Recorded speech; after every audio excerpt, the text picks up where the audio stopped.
Assalamu alaikum, dear learners. Welcome to my channel Build Up Your English. Our today's lesson is parts of speech. আমরা জানি কতগুলো শব্দ একত্রে মিলিত হয়ে যদি মনের ভাব প্রকাশ করে তাকে পার্টস অফ স্পিচ বলে। কতগুলো শব্দ একত্রে বসতে হবে এবং মনের ভাব প্রকাশ করতে হবে। মনের ভাব প্রকাশ করা বা সম্পূর্ণভাবে মনের ভাব প্রকাশ করা একই কথা। তো তাহলে আমরা পার্টস অফ স্পিচের একটা যদি এক্সাম্পল দেখি তাহলে বুঝতে পারবো পার্টস অফ স্পিচ কাকে বলে, তাই না? একটা এক্সাম্পল দেখি। ওই লিভ in Bangladesh.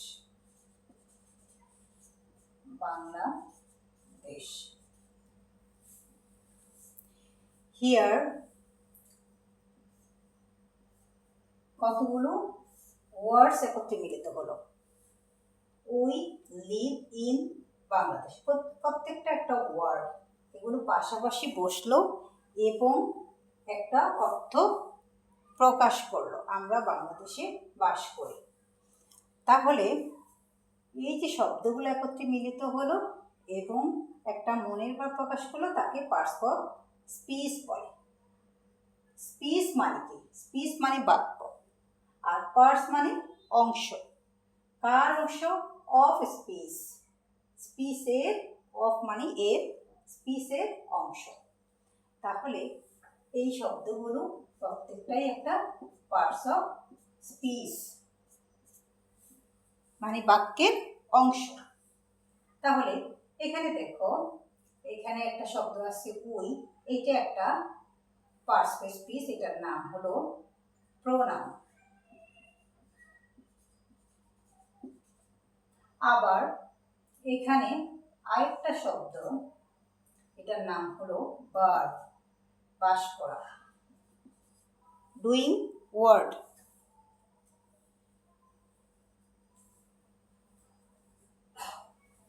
আবার এখানে একটা শব্দ আছে ইন, এটা হলো প্রেপোজিশন। প্রেপোজিশন। আর বাংলাদেশ, এটা হলো নাম।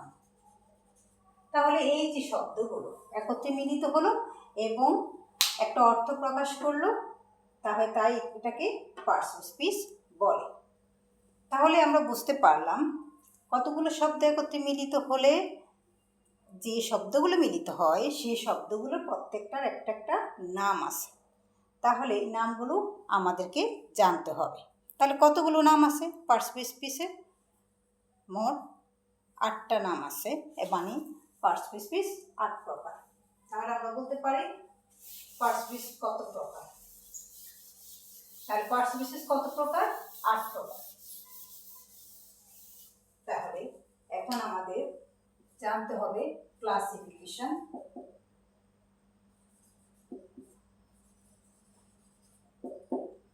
Of parts of speech. তার মানে পার্টস অফ স্পিচ আমরা লিখতে পারি কত প্রকার? 8 প্রকার। Number 1, noun. নাউন কি? কোনো কিছুর নামকে নাউন বলে, যে কোনো কিছুর নাম, জায়গার নাম, মানুষের নাম, গাছের নাম, সব কিছুর নামকে নাউন বলে। যেমন আমি একটা জায়গার নাম লিখলাম ঢাকা, আবার একটা নদীর নাম বললাম যমুনা, এরকম। তারপরে প্রোনাউন। প্রোনাউন কি? প্রোনাউন হচ্ছে নাউনের পরিবর্তে যা বসে। তাহলে ঢাকার পরিবর্তে কি বসতে পারে? ঢাকাকে আমরা যদি ফেমিনিন জেন্ডারে প্রকাশ করি, ফেমিনিন জেন্ডারে প্রকাশ করলে এটাকে শি বলা যেতে পারে।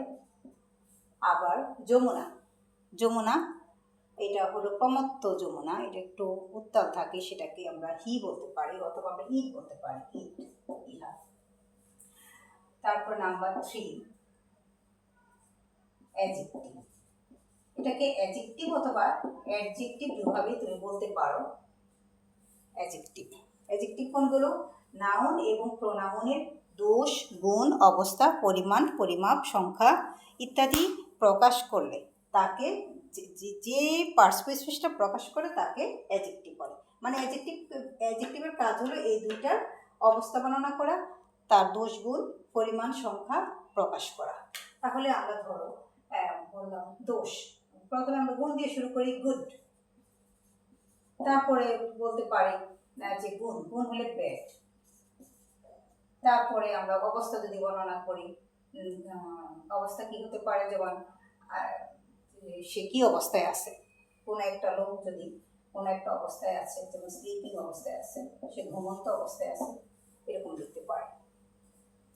তারপরে নাম্বার 4, ভার্ব। ভার্ব কি? ভার্ব হলো কোনো কাজকে প্রকাশ করা। কিভাবে প্রকাশ করা? অ্যাকশন ওয়ার্ডের মাধ্যমে প্রকাশ করা। কাজটা করতেছিল, করবে, করা হয়েছে, এরকম বোঝাতে যে মুড বোঝায়, ভার্বের যে মুড বোঝায় তাকেই ভার্ব বলা হয়। ভার্বের মুডগুলো বিভিন্ন রকম হতে পারে। সেগুলো মুডগুলো কিসের উপর নির্ভর করে? টেন্স এবং মোডাল অক্সিলিয়ারির উপর নির্ভর করে। তাহলে ভার্বগুলো কীরকম? ডু হতে পারে, তারপরে হচ্ছে কাম হতে পারে, তারপরে এগুলোর অন্য ফরমেশন হতে পারে, যেমন কামিং হতে পারে, তারপরে হতে পারে ডিড হতে পারে। 5, অ্যাডভার্ব। অ্যাডভার্ব কি? অ্যাডভার্ব কাকে বলে? অ্যাডভার্ব হচ্ছে এই যে তিনটা, অ্যাডজেক্টিভ, ভার্ব এবং অ্যাডভার্ব, এই তিনটাকে সে বিশেষিত করে, মডিফাই করে। এই তিনটা সম্পর্কে সে অতিরিক্ত তথ্য দেয়। অ্যাডজেক্টিভ যেমন নাউন এবং প্রোনাউন সম্পর্কে অতিরিক্ত তথ্য দেয় বা মডিফাই করে, আর অ্যাডভার্ব হচ্ছে অ্যাডজেক্টিভ এবং ভার্ব এবং অ্যাডভার্ব নিজেকেও সে মডিফাই করে, তাকে কি বলে? অ্যাডভার্ব বলে। তাহলে অ্যাডজেক্টিভকে কিভাবে মডিফাই করে? যেমন আমরা বলি ভেরি গুড, যে গুড লিখছি, গুডটাকে আমরা ভেরি গুড যখন লিখবো তখন এটা হয়ে যাবে অ্যাডভার্ব। কোনটা অ্যাডভার্ব হবে? গুডটাতে অ্যাডজেক্টিভ, ভেরিটা হলো অ্যাডভার্ব। আবার হচ্ছে সেই ভার্বকে মডিফাই করে। যেমন একজনে হাঁটতেছে, কিভাবে হাঁটতেছে? স্লোলি হাঁটতেছে, তাহলে স্লোলিটা হলো কি? স্লোলিটা হলো অ্যাডভার্ব, অ্যাডভার্ব। আবার অ্যাডভার্বকে সে বিশেষিত করে। কিভাবে বিশেষিত করে? যেমন আমরা বলি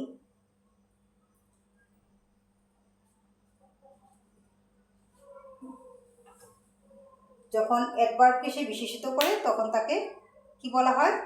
তখনও তাকে অ্যাডভার্ব বলে। যেমন so frequently, so frequently,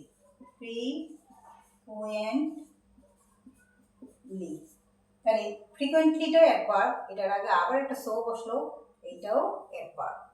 ঠিক আছে, তাহলে আমরা আজকে এই পর্যন্তই এখানেই থামবো। পরবর্তীতে আমরা জেনে নেব পার্সপেসিসের বাকি ক্লাসিফিকেশনগুলো বা প্রকারভেদগুলো আরও আছে 3টা।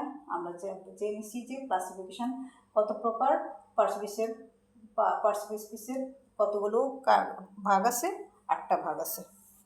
সেটা হলো, আমি মুখে বলে ফেলি, noun, pronoun, adjective, verb, adverb, তারপরে আছে অ্যাডভার্ব, তারপরে conjunction, interjection. Noun, pronoun, adjective, verb, adverb, preposition, conjunction, interjection.